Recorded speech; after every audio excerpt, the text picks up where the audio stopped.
Bạn này chẳng chụp ni sa mình đón tiết nơi lơ YouTube Mr. Xe Korea bạn chẳng dương riêng pi biệt tự tông một cái trăm ngày đó là bạn chẳng dương cho mê riêng tí bấy bạn chẳng cứ nơi không mê riêng tí bấy ní cứ dương riêng tự tông cho mùi nâng bạn ở điện thoại này bạn khơi nhắn bạn đang cứ vi chi quá chẳng số bạn tự tông cho mùi nâng ti tăng bạn ti cái lái cho mùi nâng ti tăng chẳng này bạn chẳng bị ở huy il bạn chẳng cứ dương riêng tự tông cho mùi nâng bị mình này thà bị ở tì mùi chẳng mình này thà cứ dương riêng bị khá cua chọn cha che phùm bạn chẳng tự tôn cho mùi nâng xong phải đấy mình này thà xong phải đấy hay nâng kêu electronic đại dương pra nâng không tục bạn chẳng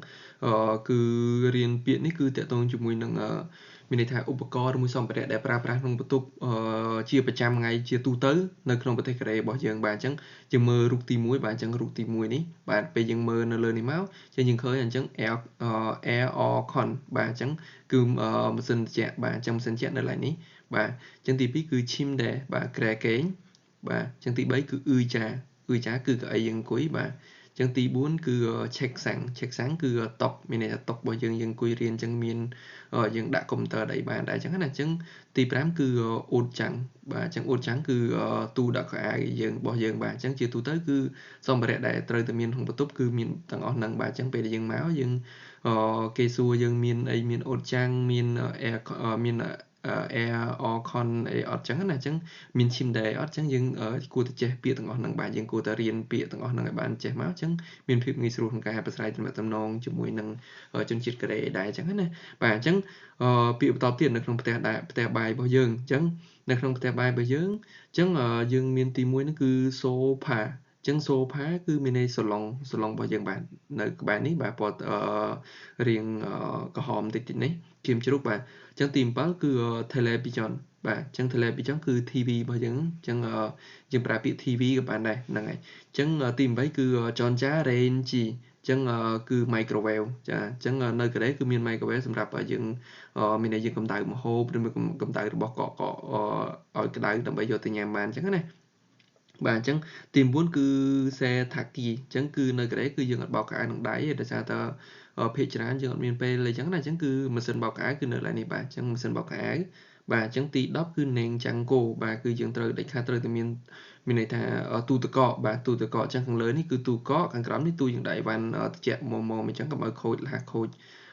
ម្ហូបអាហាររបស់យើងអញ្ចឹងទៅខាងលើនេះទូកកបាទហ្នឹងហើយអញ្ចឹងទី11គឺឆុងសូគីអញ្ចឹងឆុងសូគីហ្នឹងគឺម៉ាស៊ីនបូមធូលីបាទអញ្ចឹងនៅកន្លែងខ្លះមានកន្លែងខ្លះអត់អញ្ចឹងទៅតែគាត់ថានេះគឺជាពាក្យដែលយើងរៀនយើងដឹងក៏ល្អដែរអញ្ចឹងណាអញ្ចឹងទី10គឺ SIGTAG មានន័យតុកញ៉ាំបាយបាទអញ្ចឹងតុកញ៉ាំបាយរបស់យើងហ្នឹងហើយអញ្ចឹងពាក្យនេះតកតងជាមួយនឹងការប្រើប្រាស់មានន័យថាសម្ភារៈក្នុងផ្ទះរបស់យើងអញ្ចឹងយើងដឹងល្អអញ្ចឹងយើងគួរតែទិញឲ្យចាំអញ្ចឹងទៅដើម្បីយើងប្រាស្រ័យទំនាក់ទំនងអីគឺយើងប្រើពាក្យទាំងអស់ហ្នឹងអញ្ចឹងណាបាទអញ្ចឹងយើងចូលដល់អហ៊ី2បាទទី2តកតងជាមួយនឹងចាំងសូមានន័យថាទីកន្លែងបាទទីកន្លែងរបស់យើងអញ្ចឹងទីកន្លែងនេះគឺយើងចាំបាច់យើងគួរតែដឹងពេលដែលយើងមកអញ្ចឹងទៅយើងអាចសួរគេនៅណានៅអីកន្លែងហ្នឹងឈ្មោះអីគេនិយាយមកយើងស្ដាប់យល់បានអញ្ចឹងណាអញ្ចឹងទី1គឺ Fresa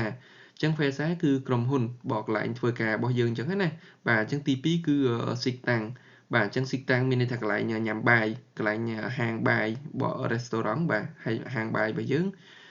ទី3គឺអ៊ឹនហេងបាទអញ្ចឹងគឺចាំបាច់យើងត្រូវទៅដឹងដែរបាទអ៊ឹនហេងបាទអញ្ចឹងនេះគឺជាអ៊ឹនហេងមានន័យថាធនាគារអញ្ចឹងធនាគារនៅណាអញ្ចឹងណាយើងដាច់ខាត់នៅកូរ៉េយើងត្រូវមានបង្កើតកុងធនាគារព្រោះយើងភាគច្រើនយើងចាយកាតអញ្ចឹងណាហ្នឹងហើយយើងពេលបើកលុយពីតកែពីអីមកគឺយើងដាក់ចូលក្នុងកុងធនាគាររបស់យើងអញ្ចឹងដាច់ខាត់យើងមកយើងត្រូវទៅបង្កើតទៅហើយ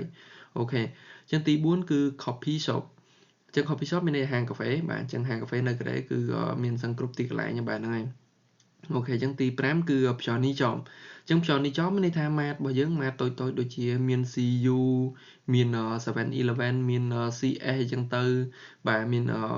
ផ្សេងទៀតបាទហ្នឹងហើយអញ្ចឹងគេហៅផ្យនីចមអញ្ចឹងគេបើក24ម៉ោងផ្យនីចមអូខេអញ្ចឹងស៊ីចាំង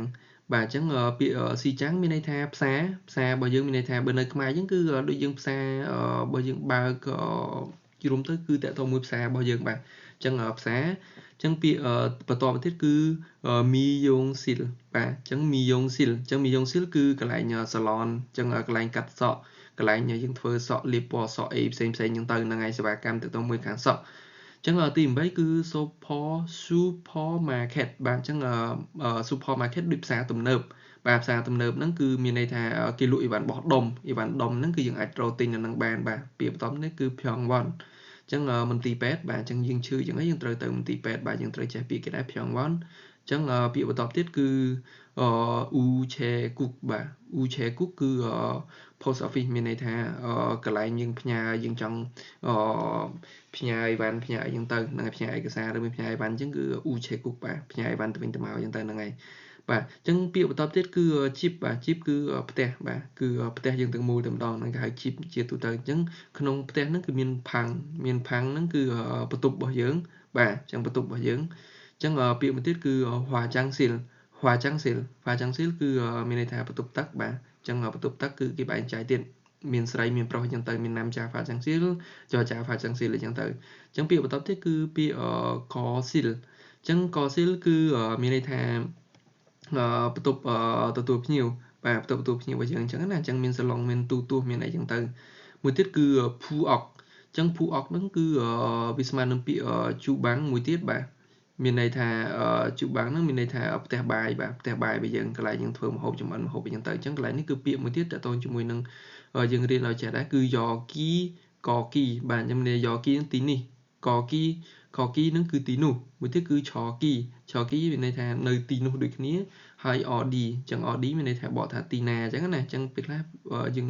ចេះពាក្យហ្នឹងល្អមានន័យគេសួរគេទៅណាចឹងទៅពាក្យមួយទៀតគឺគីស៊ុកសាចឹងគីស៊ុកសាគឺកន្លែងស្នាក់នៅរបស់យើងបាទចឹងកន្លែងគេងរបស់យើងបាទហ្នឹងហើយចឹងអរគុណច្រើនសម្រាប់ការតាមដានYouTube របស់ Mr. Sea Korea ហើយកុំភ្លេចជួយ Subscribe ម្នាក់មួយផងហើយជួបគ្នានៅវីដេអូក្រោយបន្តទៀតបាទចឹងអរគុណច្រើន